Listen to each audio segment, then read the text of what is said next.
नमस्कार प्यारे दोस्तों, मैं आपके अपने channel all exams GK with Vipin में आपका स्वागत करता हूं। देखिए, जैसे कि आप जानते हैं, हमारा मिशन है कि अब की बार रेलवे पार दोस्तों।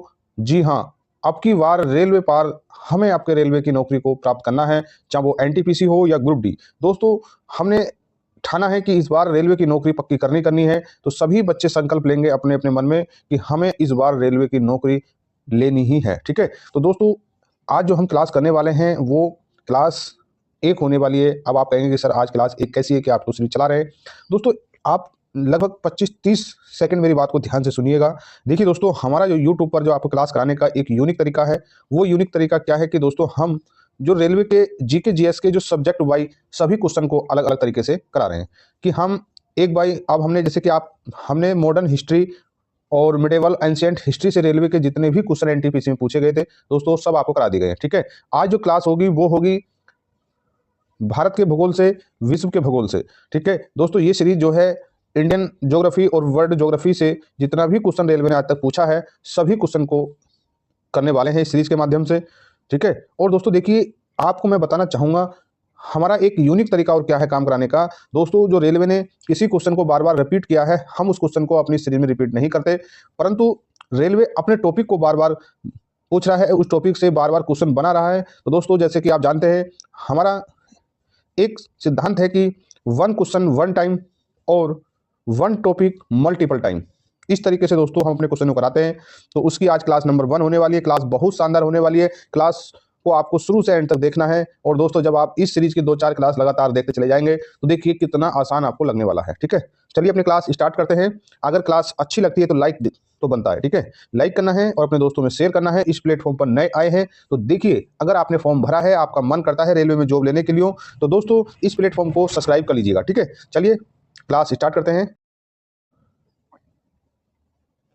देखिए बच्चों, आज की जो हमारी क्लास का जो पहला क्वेश्चन है दोस्तों, देखिए इससे पहले के जो क्वेश्चन है दोस्तों, हमने जो रेलवे एनटीपीसी में तो नहीं, परंतु जो एएलपी वगैरह में और जेई वगैरह में पूछे थे दोस्तों, हमने अपने ऑलरेडी पहले से ही करा रखे। ठीक है, तो उसी क्रम में दोस्तों आज की जो हमारी क्लास नंबर 1 होने वाली है। और दोस्तों आज हम एनटीपीसी के जितना भी ज्योग्राफी के क्वेश्चन पूछे गए हैं, चाहे वो इंडियन ज्योग्राफी हो या वर्ल्ड ज्योग्राफी, सभी को कवर करते चलेंगे। तो देखिए पहला क्वेश्चन क्या करा है, बहुत बहुत इंपॉर्टेंट है दोस्तों। जब आप 3-4 क्लास लगातार देखेंगे तो एक ऐसा फ्लो बन जाएगा कि आप क्वेश्चन को देखना कि रेलवे किस तरीके से अपने टॉपिक को ट्रेंड में लाए हुए है। ठीक है, तो देखिए पहला क्वेश्चन है कि पृथ्वी की सतह से ऊपर वायुमंडल परतों का सही क्रम है। दोस्तों ये ऐसे नहीं है केवल ये एनटीपीसी में ही पूछा जा रहा है दोस्तों, ये क्वेश्चन अन्य परीक्षाओं में भी पूछे जाते हैं। ठीक है, तो देखिए पहले सबसे देखिए क्षोभ मंडल है, फिर समताप मंडल है और मध्य मंडल है और ताप मंडल है। ठीक है, इस ताप मंडल को आयन मंडल भी बोलते हैं। ठीक है, चलिए तो देखिए इसका जो आंसर है वो ए होने वाला है।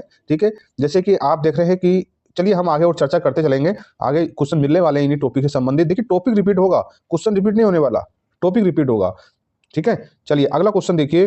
देखिए टॉपिक रिपीट हुआ नहीं हुआ, निम्नलिखित में से वायुमंडल के किस परत से रेडियो संचार संभव है प्यारे बच्चों? तो आपने ध्यान रखना है वो है आयन मंडल। ठीक है, चलिए नेक्स्ट क्वेश्चन देखिए। देखिए क्वेश्चन कह रहा है कि एल नीनो प्रशांत महासागर में तापमान असमानता को दर्शाता है, ध्यान रखना है। ठीक है, चलिए आगे देखिए कि भूटान का जो साम्राज्य है वो पूर्वी हिमालय में स्थित है। आपको अपने जो भौगोलिक स्थिति को कॉन्सेप्ट के साथ पढ़ना है। ठीक है, चलिए नेक्स्ट क्वेश्चन देखिए। देखिए क्वेश्चन कह रहा है कि हम उन लोगों को क्या कहते हैं जो धरती, उसकी भूमि और सुविधाओं और निवासियों का अध्ययन करते हैं दोस्तों, तो उन्हें हम भूगोल वेत्ता कहते हैं। ठीक है, चलिए नेक्स्ट क्वेश्चन देखिए। क्वेश्चन कह रहा है कि भारतीय राज्य व केंद्र शासित प्रदेश कितने हैं जो समुद्र तट से लगे हैं? तो उनकी संख्या है 9 और 5। ठीक है, चलिए नेक्स्ट क्वेश्चन देखिए। देखिए बच्चों, आपको ध्यान रखना है जब आप देखिए किस तरीके से टॉपिक बार बार कहीं ना कहीं टॉपिक रिपीट होंगे पूरी श्रृंखला में, परंतु क्वेश्चन रिपीट नहीं होने वाला है। ठीक है, देखिए अगर आपको क्लास अच्छी लगती है तो दोस्तों कृपया लाइक तो बनता है। ठीक है, लाइक तो दोस्तों जब आप लाइक करते हैं और अपने दोस्तों में शेयर करते हैं तो दोस्तों उससे हमें क्या मिलता है कि हमारी क्लास सफल हुई है, बच्चों को कि कुछ काम की हमारी क्लास होने वाली है या हुई है। ठीक है, तो देखिए दोस्तों कंटेंट में कोई कमी नहीं होगी। ठीक है, ठीक है, चलिए अगला क्वेश्चन देखिए। क्वेश्चन कह रहा है कि इनमें से पृथ्वी पर उपस्थित सबसे बड़ा ज्वालामुखी कौन सा है? तो दोस्तों आपने ध्यान देना है वो है टेमू मैसिफ। ठीक है, चलिए देखिए अगला क्वेश्चन कह रहा है कि जो बैरन ज्वालामुखी है भारत का एकमात्र सक्रिय ज्वालामुखी है। प्यारे बच्चों, ये क्वेश्चन कई बार पूछा गया है, आपको इस क्वेश्चन को रट लेना है। भारत का एकमात्र सक्रिय एक्टिव ज्वालामुखी है जो कहाँ है? अंडमान निकोबार द्वीप समूह में है। ठीक है, बस एक ही मात्र बैरन जो ऐसा ज्वालामुखी है जो एक्टिव है। ठीक है, चलिए नेक्स्ट क्वेश्चन देखिए। देखिए क्वेश्चन कह रहा है कि माउंट माउंट सेंट हेलेना द्वीप सक्रिय ज्वालामुखी स्थित है, तो दोस्तों वो है संयुक्त राज्य अमेरिका। ठीक है, चलिए नेक्स्ट क्वेश्चन देखिए। देखिए क्वेश्चन कह रहा है कि भूकंप वैज्ञानिक यानी भूकंप की संभावनाओं का जो अनुमान है किसके आधार पर नहीं करते, तो देखिए आपने ध्यान देना है कि जो पृथ्वी है, पृथ्वी के भीतर प्लेटों की हलचल के आधार पर भी करते हैं, और कह रहा है विकार जो डेंजर क्षेत्र हैं उनके आधार पर भी करते हैं, और देखिए जो ग्रहों की स्थिति के आधार पर। देखिए प्यारे बच्चों यही आंसर होगा कि ग्रह की जो स्थिति है उनसे कोई भूकंप का अनुमान नहीं लगाया जाता है। और देखिए चौथा जो विकल्प है कि क्षेत्र में उत्पन्न भूकंप के जो इतिहास है, देखिए जो पहले भूकंप की जो घटनाएं घटी हैं उनके आधार पर भी लगाया जाता है। ठीक है, चलिए नेक्स्ट क्वेश्चन देखिए। देखिए दोस्तों क्वेश्चन कह रहा है कि अरावली की जो पहाड़ियां हैं सब उनकी सबसे ऊंची चोटी कौन सी है, तो देखिए उस सबसे चोटी है गुरु शिखर। ठीक है, चलिए अगला क्वेश्चन देखिए। क्वेश्चन कह रहा है कि भारत के मुख्य पर्वत की रेंज में इनमें से कौन सी रेंज सम्मिलित नहीं है दोस्तों, तो देखिए ये जो है हिंदू कुश पर्वत नहीं है। ठीक है, विंध्या है, सतपुड़ा है और अरावली, तीनों ही श्रेणियां भारत में है परंतु हिंदू कुश नहीं है। चलिए अगला क्वेश्चन देखिए। देखिए दोस्तों इनमें से किस राज्य के एक हिस्से में मरुस्थल नहीं है। देखिए मरुस्थल की जो रेंज है दोस्तों वो भारत और पाकिस्तान में स्थित है। एशिया का सबसे बड़ा अगर कोई मरुस्थल है तो वो है थार, जो भारत और पाकिस्तान में पड़ता है। ठीक है, परंतु क्वेश्चन पूछ रहा है कि जो राज्य है, इसमें 4 राज्य दिए गए हैं, इनमें से कौन से राज्य में थार मरुस्थल का कुछ हिस्सा नहीं आता प्यारे बच्चों, तो वो हिमाचल में नहीं आता, क्योंकि दोस्तों हिमाचल ऑलरेडी वैसे भी पहाड़ी इलाका है, और देखिए हिमाचल इस टाइम वर्तमान में भारत का सबसे उत्तरी राज्य है। ठीक है, तो देखिए गुजरात में भी कुछ थार का जो हिस्सा आता है क्षेत्र, और हरियाणा में भी आता है, पंजाब में भी आता है, और राजस्थान तो है ही थार का क्षेत्र। ठीक है, चलिए अगला क्वेश्चन देखिए कि इनमें से किस झील का जो निर्माण है वो ढक्कन के बेसाल चट्टानों के बड़े उल्का पिंडों के गिरने से प्रभावित हुआ है दोस्तों, तो ये लोनार झील है, ये महाराष्ट्र में है। एनसीईआरटी से क्वेश्चन उठाया गया है। ठीक है, जब आप एनसीईआरटी पढ़ेंगे तो बिल्कुल सेम टू सेम ये सब बातें लिखी हुई हैं। ठीक है, चलिए नेक्स्ट क्वेश्चन देखिए।